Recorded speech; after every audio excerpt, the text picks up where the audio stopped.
And we are live. So, welcome to the Scale Up Valley podcast, where we bring the best tech leaders in the world to share their scaling up lessons as they scale from 1 million ARR to 100 million ARR.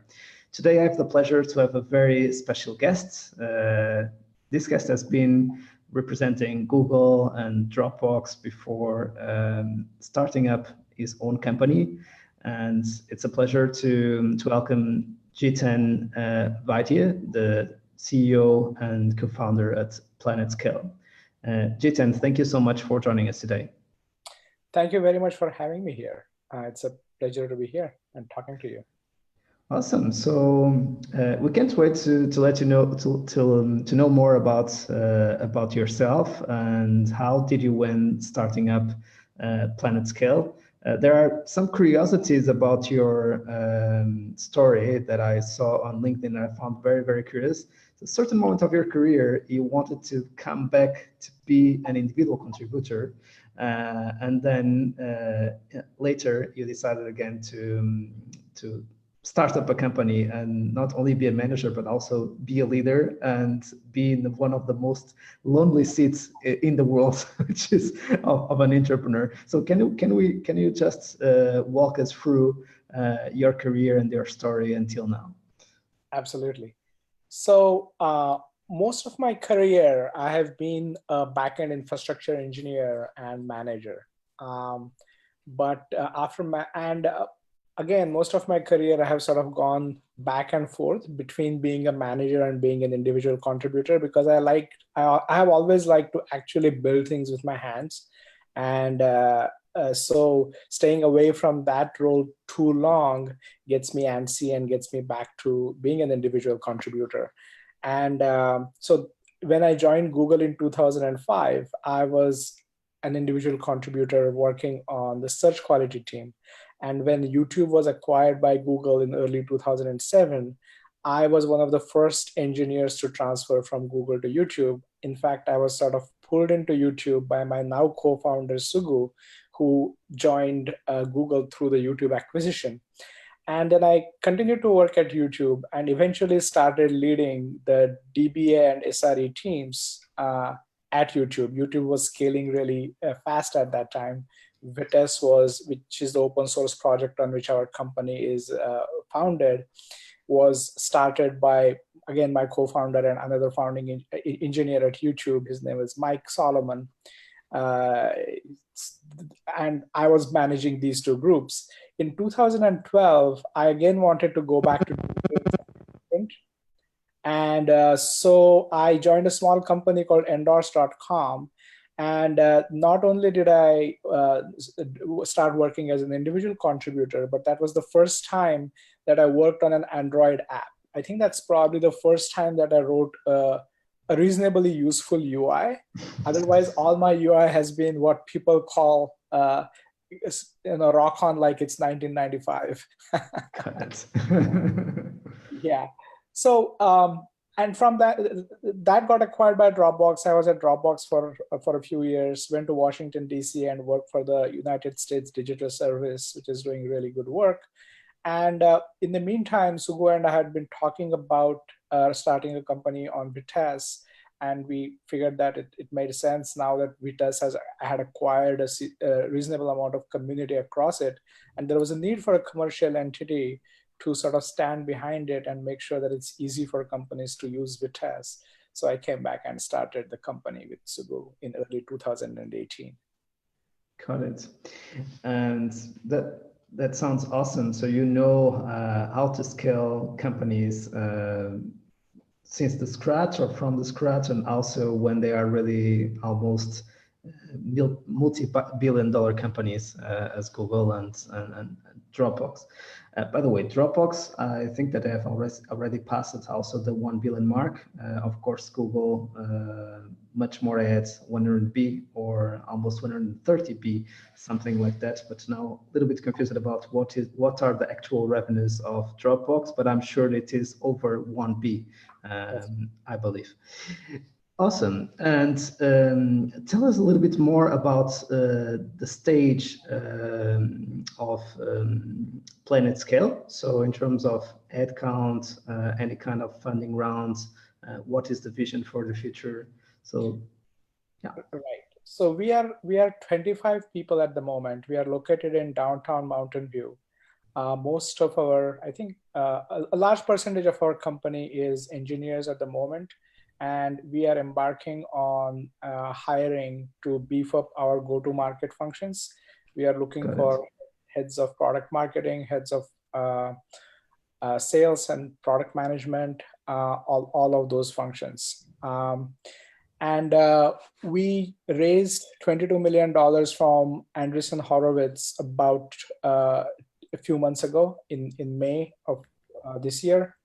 And we raised $3 million from Signal Fire about a year ago. So we have $25 million in total funding. And we are looking to grow to about 50 in about a year's time. And we just moved into a new office space on Castro Street on Mountain View. So if ever you are in Mountain View, drop by. Thank you very much. Looking forward to it, and congratulations for also having an amazing partner backing you. So it's good always to be well surrounded when starting up and scaling up a company. So congratulations for the milestone so far. And in terms of what is your big area audacious goal? So what keeps you awake when you come to PlanetScale? So both me and my co-founder are engineers by background. And so what's really, really important for us, and all the initial revenue that we have acquired, we have about 20 customers now. It's all through me and Sugu going and talking to folks and selling the product. And Vitess is a really battle tested solution that really works at many companies at scale. So because of that, we have been able to sell it to a certain extent. But if we are really going to scale as a company, we need to do a much better job of taking the product to market. And for that, we need leaders in those areas. And so what keeps me awake is basically building out those functions and making sure that we have those executives in place so that we can scale. So you said 1 million to 100 million journey. We are very much close to the 1 million side of things rather than 100 million side of things. And we need to put the leadership in place so that we can scale. That's a very good point. And let me, for the ones who have been following in the last 79 episodes of the podcast, you are already aware of the 10 Rockefeller habits. For the ones who are tuning in for the first time, the 10 Rockefeller habits are a set of very simple habits that were kind of adopted or summarized by John Rockefeller, one of the most successful businessmen in the history of the United States. And usually I try to apply 3 of those habits in our conversations at the podcast. So, and the first one, I always start there because the first one is really I would say, the foundation of a successful company, which is the executive team is healthy and aligned. And I'm just picking this habit because Jiten just said that now it's the time to build a leadership team. And I think this is one of the most important transitions, especially early on, which is the case, which is moving from a founding team to a leadership team, from an entrepreneur, from a startup CEO to a scale-up CEO. And again, those routines, those habits are really, really difficult, much easier said than done. So what for you? So you have a co-founder, Sugu. So which plays the technical role in this startup now, and you are playing the CEO role, correct? Correct. So he is the CTO, and he is also the community leader and the chief developer behind Vitess. So he has his hands on Vitess code, and he is the CTO of the company. Got it. So, and you were saying now it's really about the go-to-market positions that you want to fill in the leadership team. We like to talk about the leadership team 1.0, 2.0, 3.0. So the 1.0 will be to have the go-to-market positions in place and to let you get out of the operations and the daily basis on those functions. So this is always very difficult to bring the first one or two people out of the founding team. So how do you plan to first define what clearly do you want out of those roles, and what are the positions more concretely in the go-to-market functions that you are hiring at this stage to be part of your leadership team?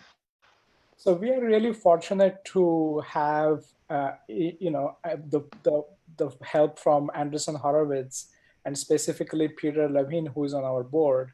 And what this is how we are going to go about hiring this executive team based on his advice, which is that what we need to first understand is to basically calibrate to ourselves the kind of leaders that we want to bring in.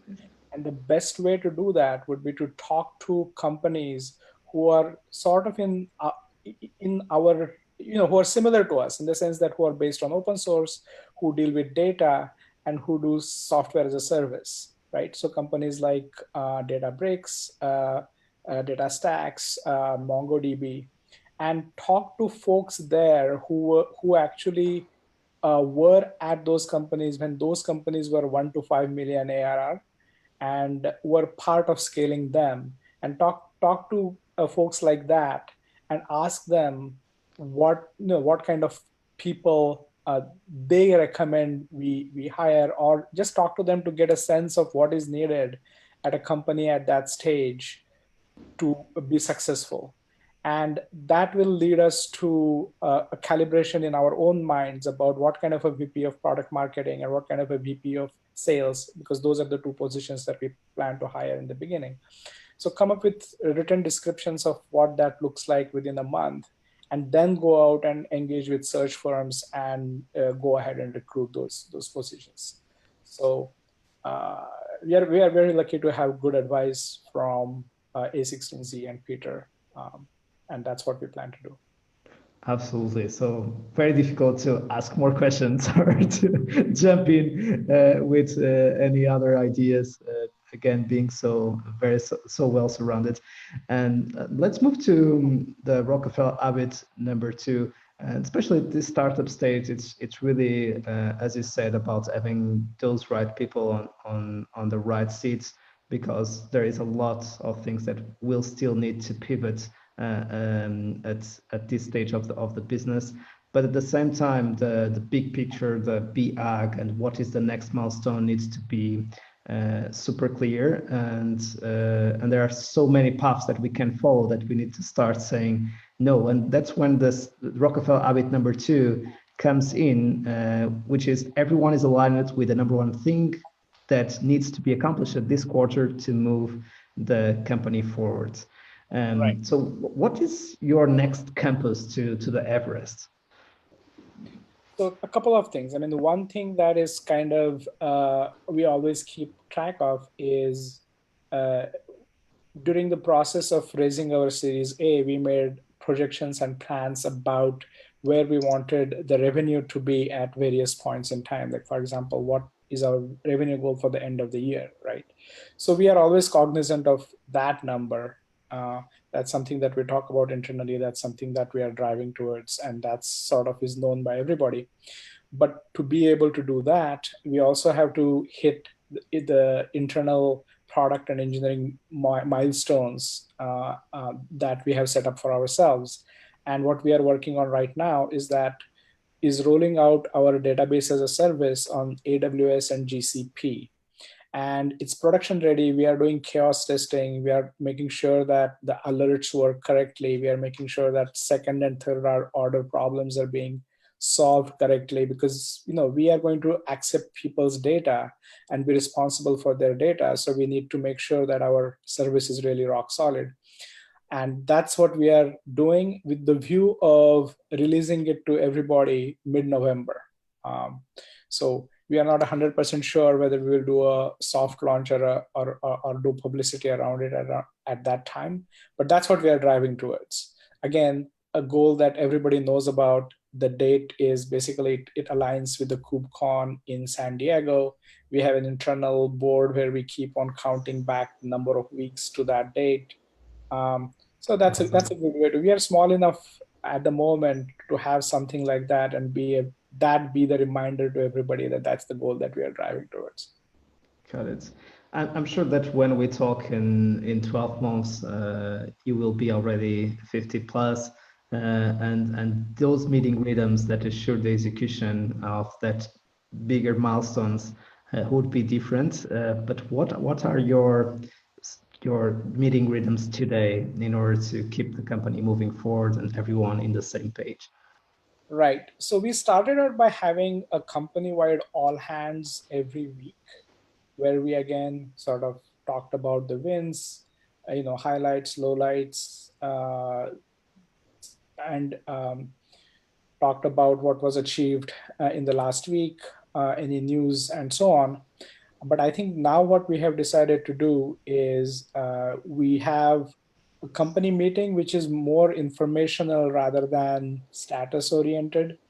And each department has their own all hands. So we have an engineering all hand. We have I have a staff meeting of my own that I have once every week, and then because I think we also have a marketing all hands. So that's the company-wide meeting cadence. And when I used to manage, I also have sort of skip level meetings with everybody in the company at month and a half interval. And now that the company is growing, it's the cadence is going, more around 2 months or thereabouts. But I like to do that. I like to talk to folks and get a view of how things look from their point of view, especially given that we have about 5 people who are remote. Got it. Got it. And at this stage of the company and being part of Google, do you have company OKRs and also team OKRs, or still only company OKRs? We just started team level OKR process about 2 weeks ago. Well So done. we are in the process of putting them together, and we want to be pretty rigorous about evaluating them at the end of the quarter, and at the same time come up with the OKRs for the next quarter. So I have done that. I think OKRs are really useful, and that was one of the tools that I used when I used to manage at Google. And I want to make sure that that's sort of a part of the culture of our company. Got it. And this is very, very, very useful. There is something that I've been thinking and kind of mixing now the free habits that we already started discussing, which is and introducing one of the topics that we also want to cover, which is cash and fundraising as critical in this stage of the company, or in all stages, even when scaling up, is in order to assure that we have the right investors in place, the ones who can really partner with us and help us to move to the next stage. We need to get to know them much earlier than when it's the time to invest. And I like to think about the same analogy. Again, this is something that I just thought about in terms of analogy this week, of kind of starting relationships with your VPs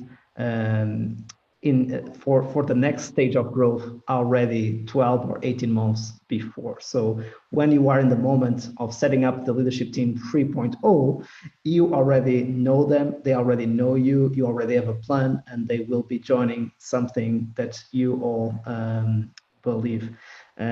So are you already working on the next leadership team version in the next 18 months, or this is something that is a little bit far away?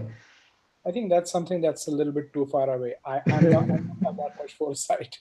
But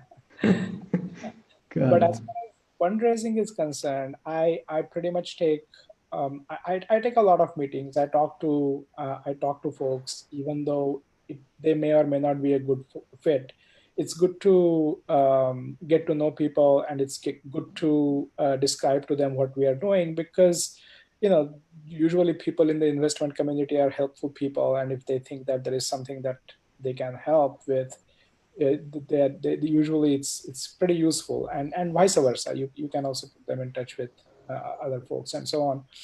So in general, I think it's important to increase the awareness about the company and the team and so on in the investment community. So I always do that, not with any specific goal in mind, but just as a general part of the activities that I do. Got it. So just to kind of touch base where we are in the conversation for our audience. So we always go through four main decisions: people, strategy, execution, and cash. So if we have the right people on the right seats, doing the right things or focus on the right priorities and executing them at a fast pace, now it's all about having the oxygen to get to the next stage of growth. So cash is critical. Of course, if we have the team, the strategy, and the execution in place. So what were the lessons of your fundraising process and of raising Series A? Yeah. So I will not. So the answer that I give applies both to raising Series Seed and Series A. This was the first Right. time that Sugo and I went out and raised money, and it was a steep learning curve for us. The whole landscape of venture capital and what people's motivations are and how the deals are structured, and even how the cadence of the meetings, what each meeting is about, and what you're supposed to get done in a specific meeting is something that we needed to learn, and we needed to learn by doing, right? I mean, you can always read on the web, you get some idea, you talk to friends who have done it before, but unless you have done it yourself, it doesn't really, at least for me, that's the only way to really learn something.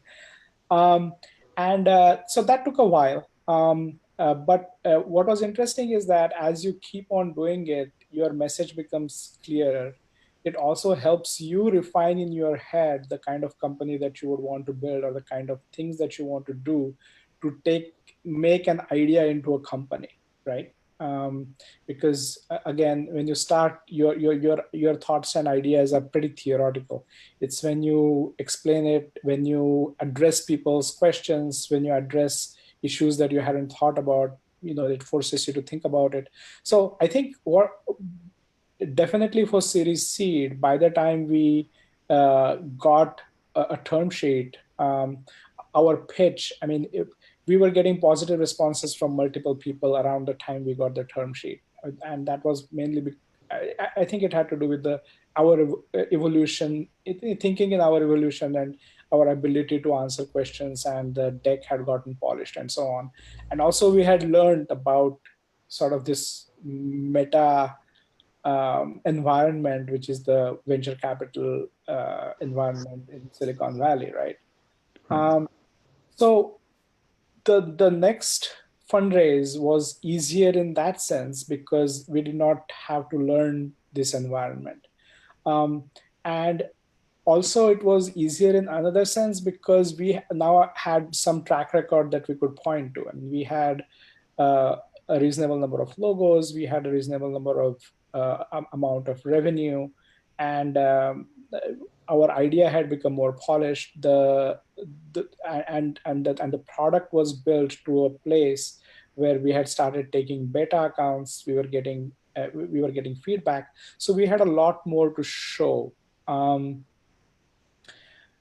And so I mean, I would not say that it was less stressful, because fundraising is always stressful in the sense that, yeah. But it was, we were not starting from scratch. Well done. And of course, it's still early days on your Series A, but Series B will also, in principle, be much more different and much more based in unit economics and less about selling the vision or showing that the opportunity is really huge, that the market is there, and that you are getting traction, and that the unit economics work. So as you said, it's challenge after challenge, maybe especially on American-based companies. Series C would be about international expansion, or another segments, another challenge to be able to crack in such a short period of time. Amazing. And in terms of, so we come to the end of the show, and one of my favorite questions and moments of the show as always. So if you would have the opportunity to meet yourself and 1 year and 8 months ago when you started up PlanetScale with your co-founder, what should you tell yourself? What advice would you give to yourself? I think one advice that I would give is basically to think, to be a lot more proactive about augmenting the team and get people on the team who have skills and experience and domain knowledge that is complementary to yours. We, in some sense, did what we knew and what we were good at, which was building out engineering teams and building product, right? I mean, this is something that was in the wheelhouse for both of us, and that's what we ended up doing. I should have spent a lot more time, a lot sooner, trying to recruit and bring along really strong leadership, which had skills which were complementary to ours. So I think that's what I would tell myself from a year ago. That's a very great point, and again, a strong connection with Rockefeller Habits number one. Jiten, it was really a pleasure to host you on the show. So much value and such an incredible career so far, and so much to be accomplished in the future. So you are always invited to come back. Thanks so much for joining. Thank you very much. And I enjoyed it. Thanks again.